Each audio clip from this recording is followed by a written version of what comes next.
words which can be found on the laminated sheets in the backs of your pews.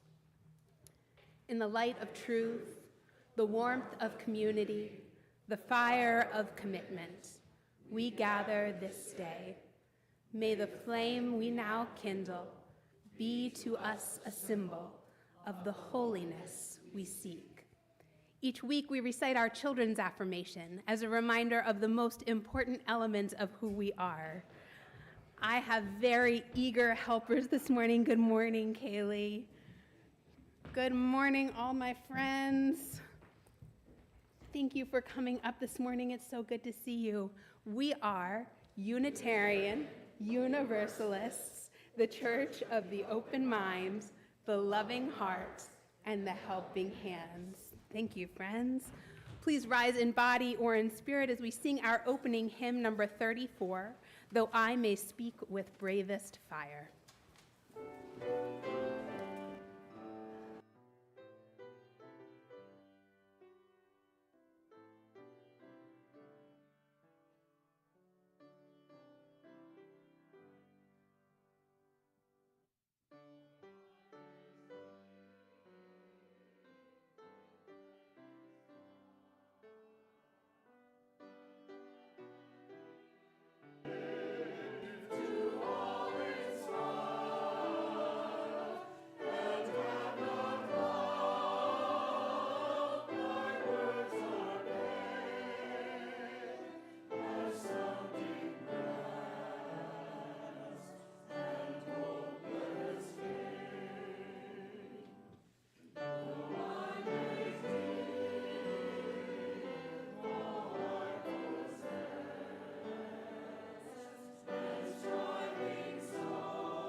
Hi again. It is time for all ages. So whoever would like to come and sit with Reverend Laura and I and hear a story is welcome to come on up.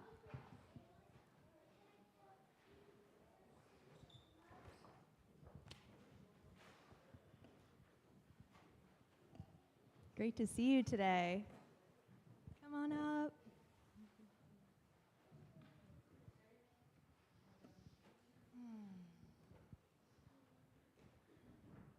We have a book for you this morning, and it is called My Magical Choices by Becky Cummings.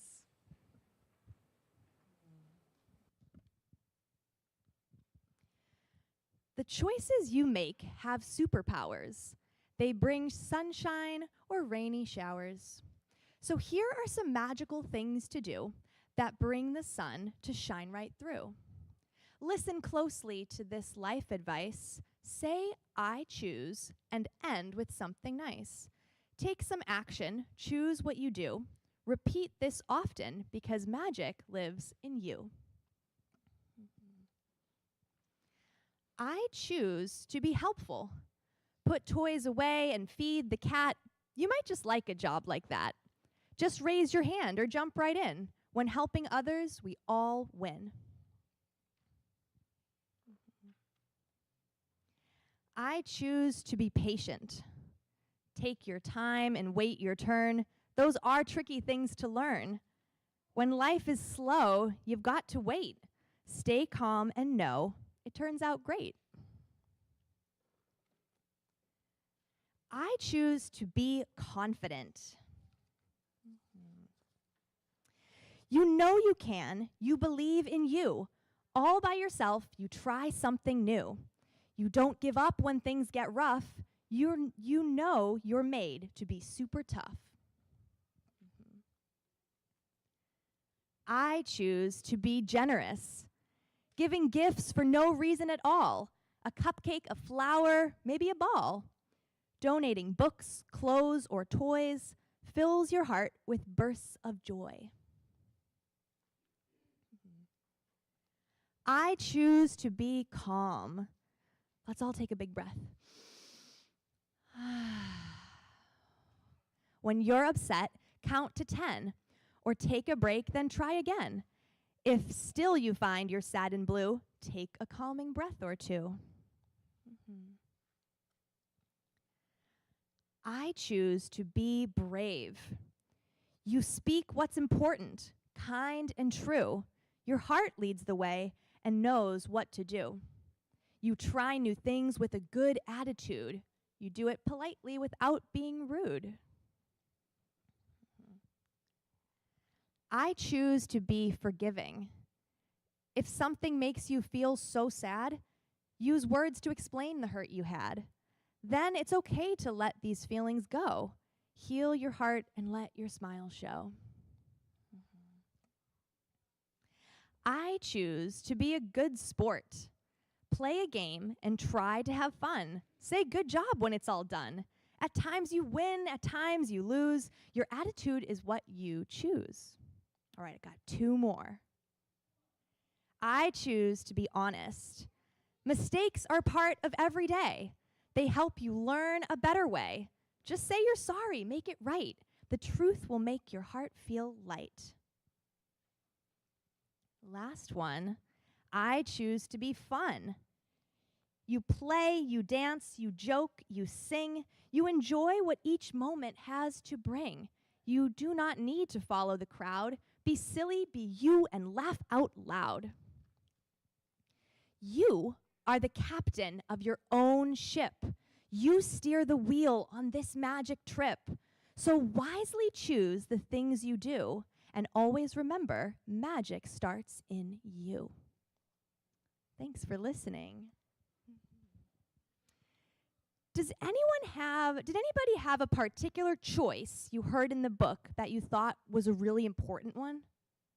Which one did you think? To have fun. That's an important choice. What do you think? What was it? Make it up to someone? Yeah, that one maybe was about being forgiving. Yeah. What do you think? Working to what? Oh, when he broke the cup. Oh, he was honest. Yeah. What do you think? What? Being brave is really an important choice. You're right. Being confident is an important choice. Yeah. Believing in yourself. Yeah, these are really good choices. Jonah? Fun. Yeah, having fun. It's a really important part of life. Well, we have choices at almost every moment of our day. What do I want to wear today? How do I want to spend my free time? Do I listen to what my parents just told me, or do I ask if I can do something else? Do I include my sister in the game, or do I play by myself? Do I try my very best with all my energy, or do I need to rest? Do I listen to Kimberly talk right now, or do I gaze off into space?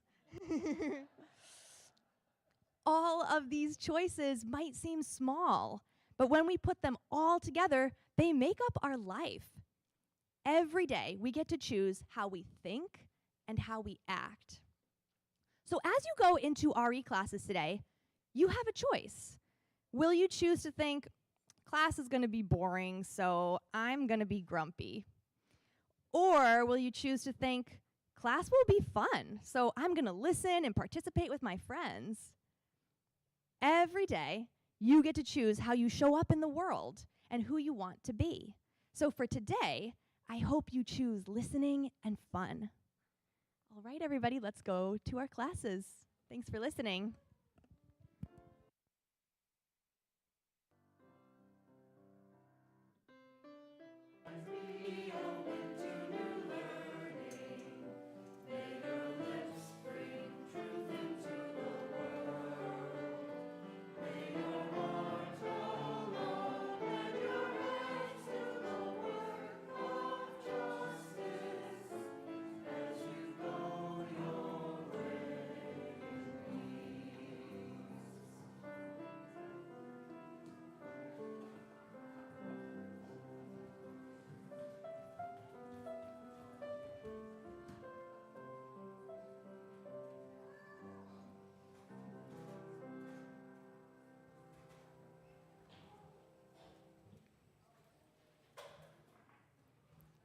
So many choices. We take time during our service to light our candles of community, peace, and justice. We light our red candle of community to signify our interconnection. Wherever you are, in time and space, newcomer or longtime member, here in the sanctuary or joining us virtually, we light this candle holding you in love. As we light our candle this morning, I invite you to speak aloud the name or names of people who are on your mind and heart, that we might bring them fully into this space.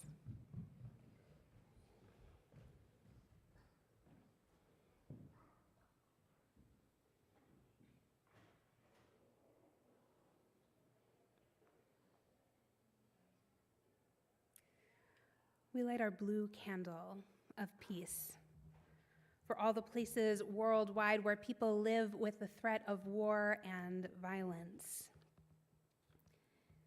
In a world, in a country so full of violence, we take a moment to breathe in peace and breathe out love. We breathe in peace. We breathe out love. We call to mind, we say aloud the places where there was violence this week: Yemen, Gaza, Ukraine. Here on the streets of the United States, where immigration and customs enforcement is waging violence against our people. We say the name of Rumeysa Öztürk, the tough student from Turkey here on a student visa in Somerville, Massachusetts, who was taken off the street by plainclothes ICE agents and is being held in Louisiana. We hold her and all who love her in our hearts and pray for her safety.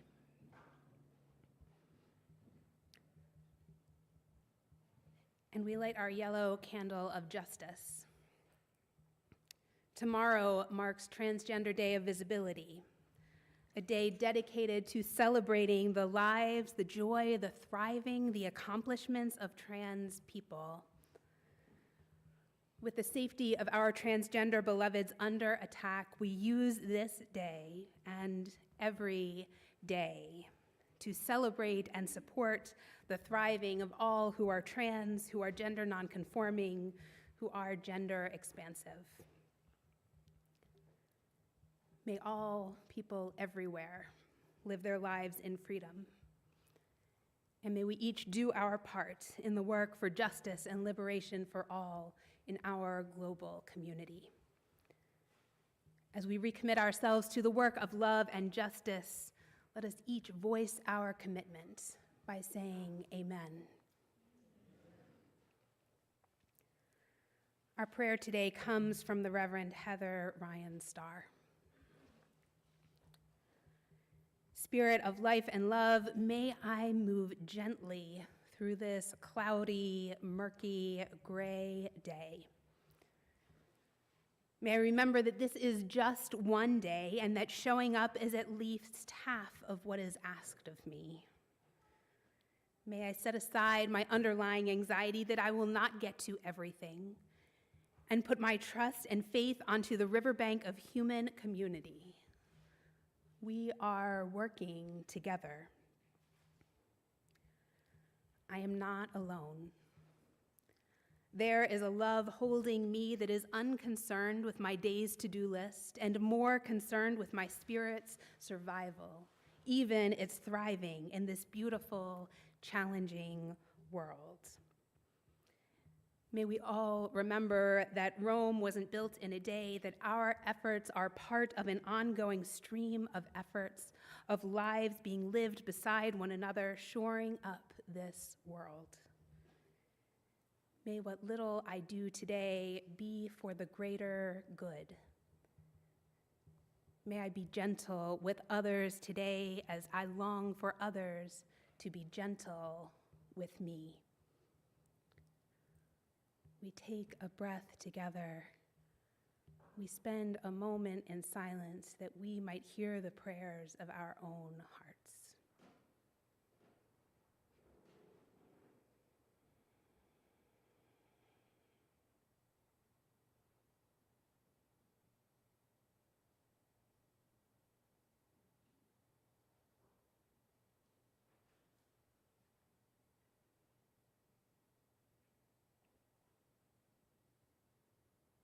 Amen. If you have a joy or a sorrow you would like to honor through lighting a silent candle, you are invited to come forward now.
The reading today is from How We Learn to Be Brave, Decisive Moments in Life and Faith by Marian Edgar Buddy, Episcopal Bishop of Washington.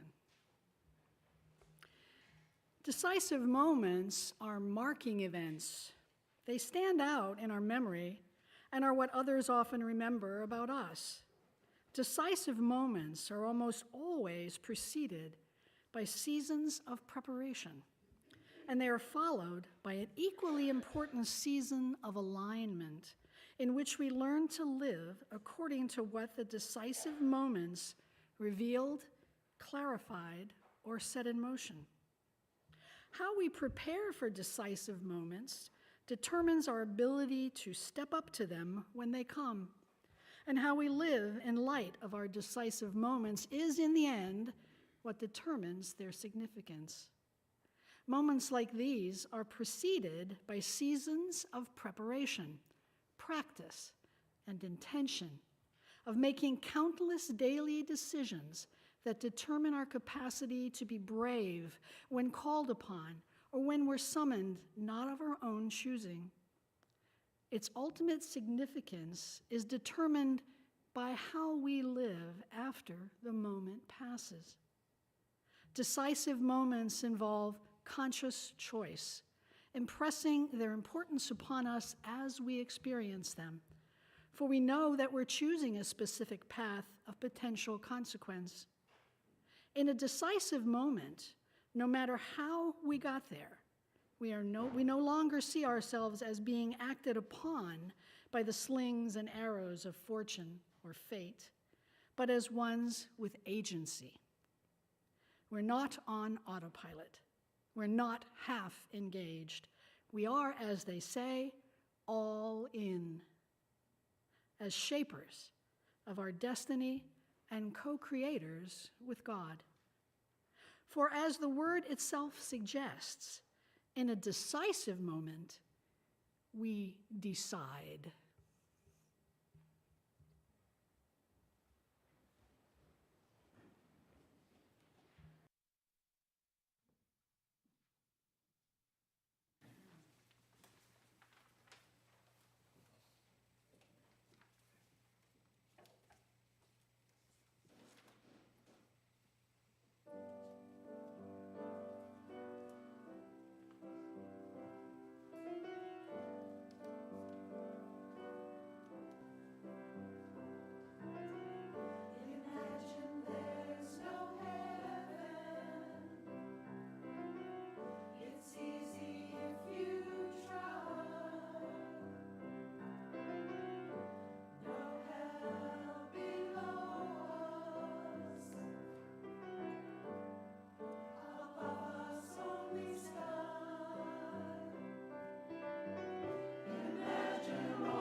Thank you, choir. Thank you, Bonnie.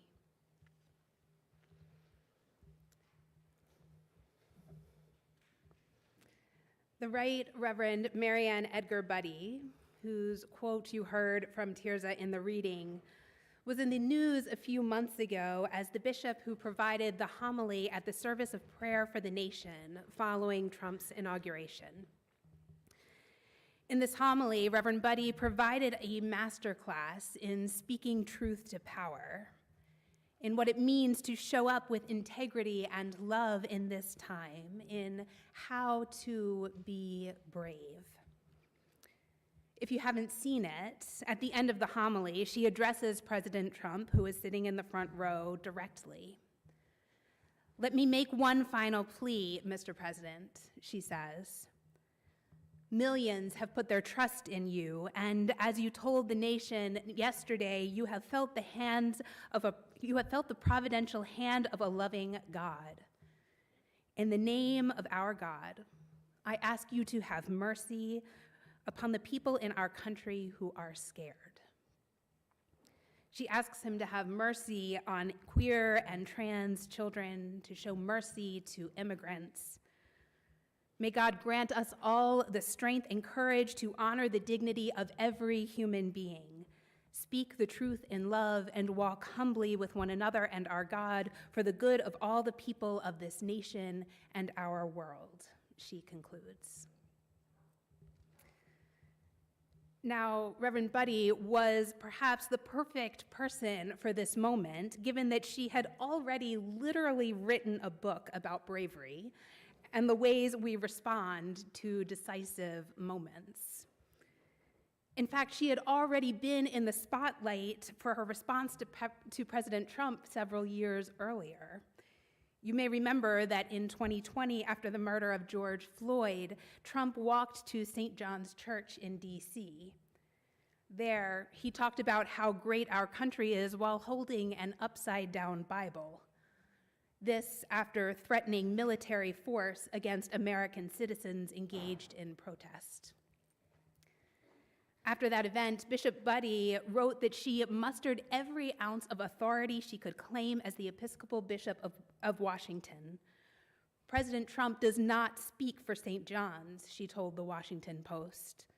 "We disassociate ourselves from the messages of this president and align ourselves with those seeking justice for the death of George Floyd and countless others." It's no wonder she has literally written a book about decisive moments. These are just two moments when she has set the tone for resistance in a very public way, directly to and with people in positions of immense power. Thank goodness we have people like Reverend Buddy willing and able to show us how this is done. I'd like to think that I would be poised and ready to respond if faced with such a decisive moment. But I imagine that I would respond much like I did when the videographer at my cousin's bat mitzvah asked me to say something to the camera. That is, I looked into the camera like a deer in the headlights and promptly forgot my cousin's name.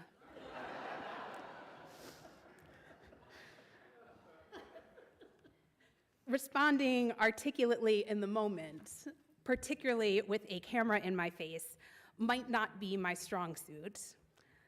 But luckily, most of us are not faced with such public, decisive moments. In fact, Reverend Buddy emphasizes that decisive moments are not actually about what happens in that particular moment, but are about the years of preparation and alignment that lead up to the moment when change occurs. How we prepare for decisive moments determines our ability to step up to them, she writes. And how we live in light of our decisive moments is what determines their significance. We all have decisive moments in our lives. Moments when we make a choice or become clear that things are going to change.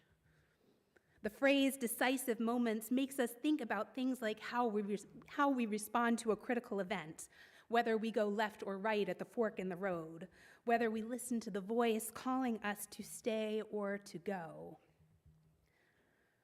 What I'm actually more interested in, though, is less the big pivotal moment itself and more what Reverend Buddy calls the seasons of preparation and the seasons of alignment. What I'm more interested in are the ways we develop trust in ourselves and the world that allow us to respond according to our deepest values and self in those decisive moments. I'm more interested in the ways that we allow ourselves to change and the ways those changes lead us to the next moment of choice. The story of the decisive moment when I decided I wanted to make a career change, to shift from my work as a child psychologist to be a minister, is about as cliche as it gets. Sometime in 2017, I was in yoga class, lying in Savasana, and I had the realization not only that I wanted to make this career change, but that I needed to make the change. Something in that moment shifted in me, and I began to cry, knowing that something had changed. However, that moment, while a great story, if I'm looking for an easy snapshot of how I got here, does not at all tell of the fullness of the decision or the season of preparation leading up to it. The real story, perhaps, begins when I bought a cup of coffee in 2012. But to tell that story, I need to go back to 2010. In 2010, while I was in graduate school for psychology, I was sexually assaulted. The trauma of this, combined with a year of harassment and bullying following the event, made me scared of everything. I was scared of community. I was scared of being alone. I was scared of being in public. I was scared of not being scared. I was scared about what might happen if I let down my guard. I was scared of doing anything that was outside of routine. I woke up, I drove to work, I walked through the parking garage and into my office. I walked back to my car and I drove home. So perhaps the most decisive moment of my life was actually the moment in 2012 when I was in my office in Baltimore City and I decided I was going to risk walking across the street to buy a cup of coffee. It was probably a walk of 800 feet, all told. And it was the first step that enabled me to begin making other choices. It was because of the breakthrough bravery of that moment that I was able to start attending a Unitarian Universalist church again.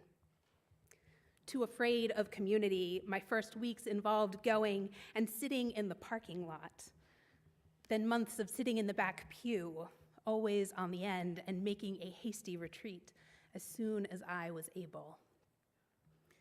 It was because of those moments in the back pew that I began to make friends and risk community.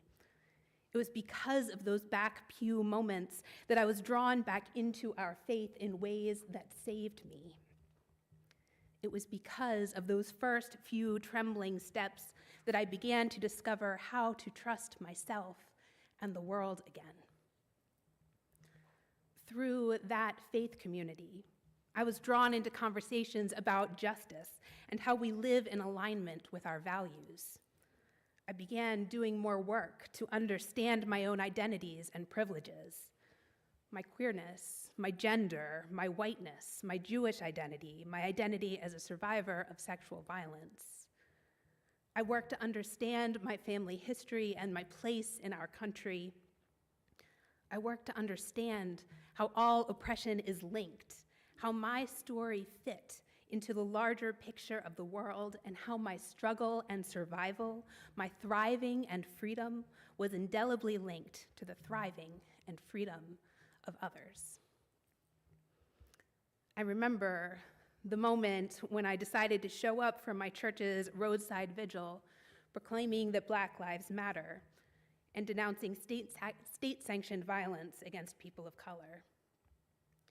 I was still so scared of violence, but I had a community that helped me to be brave.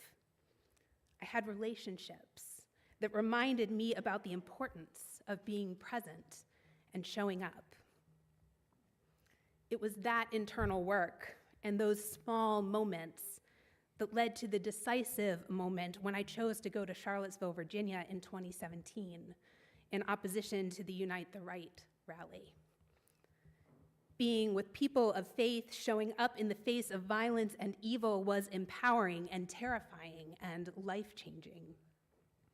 It was the moment when I understood what it means to risk everything for love. And it was that moment that pushed me to consider ministry, which pushed me to the moment when I cried on the floor in yoga class.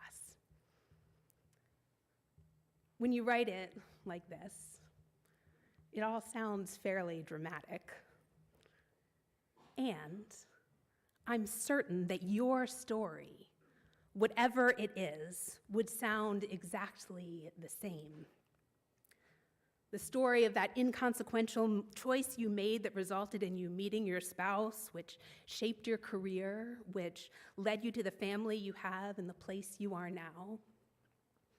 The story about leaving that abusive relationship or putting down the alcohol. The story about why you chose to be a teacher or a nurse or to work in politics. The story of the moment you committed yourself to our liberal faith or to working with others for love. It was those moments and all the other moments before and after that built to you being here this morning, or built to you calling your senators this week, or refusing to shop at that store, or reading that book that changed your mind about something that informed how you voted in the last election. Those moments, those private, small, seemingly inconsequential moments, they form us. I am not like Reverend Buddy. I have no desire to address President Trump face to face. In fact, I have no desire for my decisive moments to be any more public than this. Me here in this little town of Reading, Massachusetts, speaking to no more than this group of you. It's funny, because my entire idea for this sermon stemmed from my decision this week to cancel my Amazon Prime membership. I've been thinking about what it means to live our values in this time, and the fact that the only thing we can do is make a series of small daily decisions from which we see no immediate change. Yes, these small daily decisions matter in the big sense, in the way that it matters that the boycott of Target has resulted in a $12.4 billion loss in revenue as people express their disdain for the company's reversal of their DEI policies. But perhaps more importantly, our small actions matter to us, in the sense that they empower us to take other small actions which empower us to continue. Because continuing to make small choices that free us, continuing to take micro actions that feed our liberation, that is how we continue. That is how we fight for love and freedom and joy and all we believe is possible in our country and in our world. I never could have predicted that the choice to walk across President Street and to that Starbucks in Baltimore would have been a choice that I would remember 13 years later. As I had that panic attack in my office before I summoned the courage to walk over, I certainly never could have imagined I would be telling the story of that choice here. But these choices we make, these choices that allow us to continue, these are the choices by which we shape and potentially save our lives. Amen.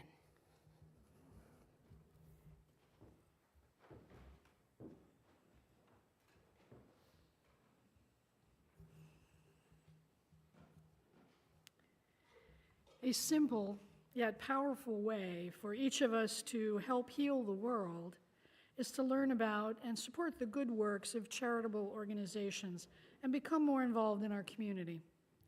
Each Sunday, UUCR shares half the money received in our collection plate to a nonprofit organization that shares our UU values. This month's Share the Plate recipient is for the month of March is the UU Urban Ministry. The UU Urban Ministry is based at the former First Church of Roxbury, and its mission is to advance racial, social, and economic justice. This is done by providing workforce development programming for survivors of domestic violence, youth programs and internship opportunities, and art and humanities programming that feature artists and historians of color. UUCR has a long history of supporting the urban ministry. Our members have taught ESL, tutored the after-school program, conducted practice interviews and with college-bound youth, and provide financial support. Our congregation exists and thrives through the gifts of those who call this place their spiritual home. If you're here with us in the sanctuary, you may put your gift in the collection plate as it goes by. Otherwise, you may make a gift online or send a check. Please give as generously as you are willing and able to our Share the Plate offering and support NAGLI and the mission of UUCR. If this is your first time with us, please let the plate pass you by. Your presence is gift enough. Thank you.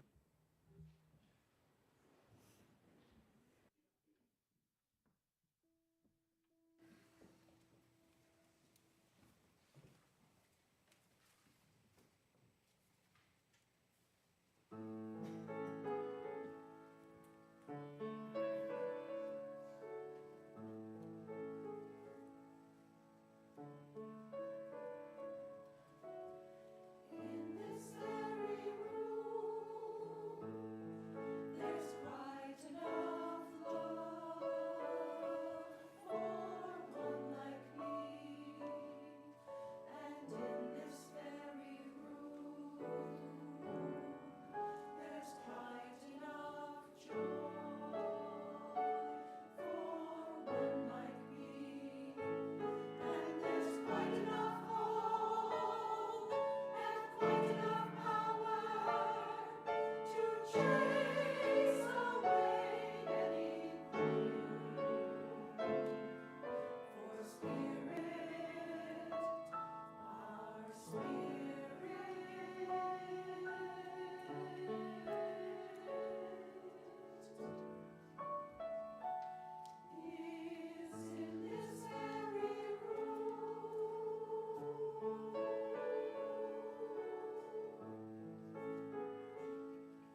Thank you, choir. Thank you, Reverend Laura. Thank you, worship team. Thank you, RE teachers. Thank you, ushers. Thank you, tech team. And thank you, Audrey, for the beautiful flowers this morning. Lastly, I have a special thank you, but first I have a question. Would anyone here enjoy a cup of coffee, tea, or juice after our service today? I would. Thanks to Rachel, before choir today, she made that happen for us. So we do have beverages available, and this is an easy, sometimes fun way to serve, and it's available to each one of us. So think of it like your family kitchen at home, and all are welcome to gather, to enjoy, and to make everyone else there feel at home. So stop by the kitchen today if you want to know how easy it is to do, and sign-ups are in the newsletter. I'm Melissa Martin, your Member Services and Volunteer Coordinator, and my pronouns are she and her. And our congregational life this week, I wanted to point out that I have written a multi-page column for the month of April.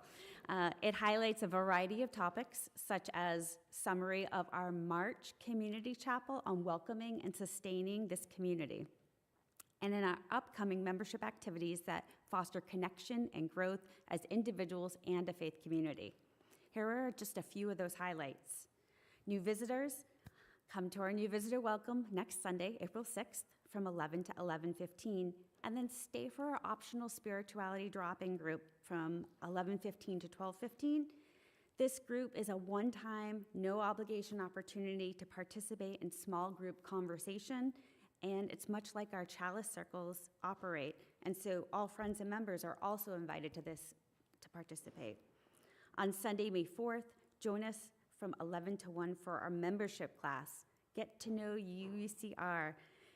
It should answer all of your questions, all of the acronyms, all of the insider language.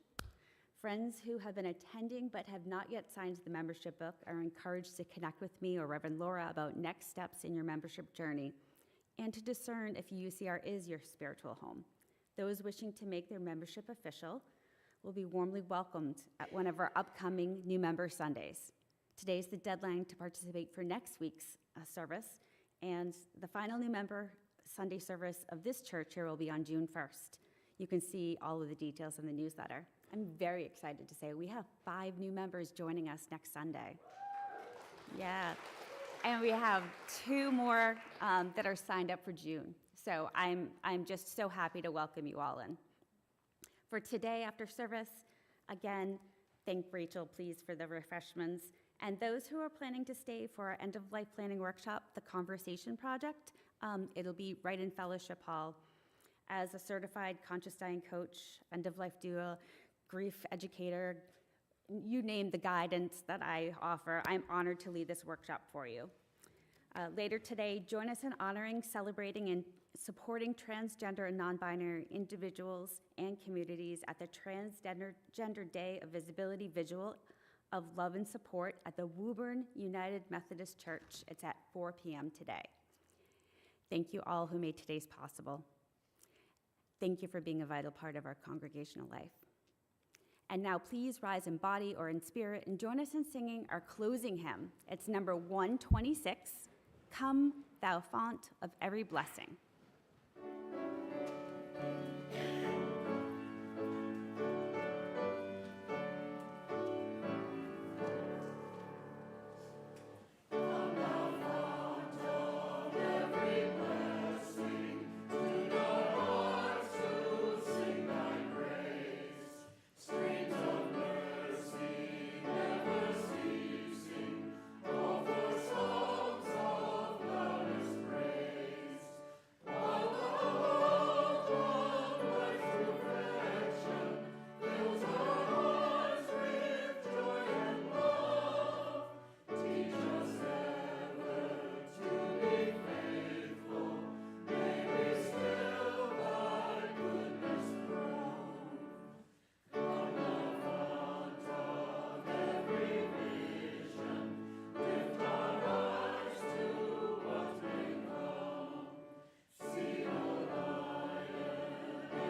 me in our chalice extinguishing words.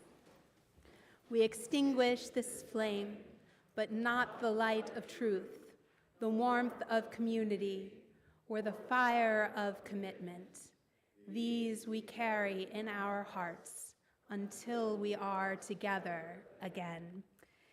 May we make the small daily decisions that allow us to continue. Continue with bravery, with love, with joy, and with hope for the future we create through our small daily choices. Go in peace.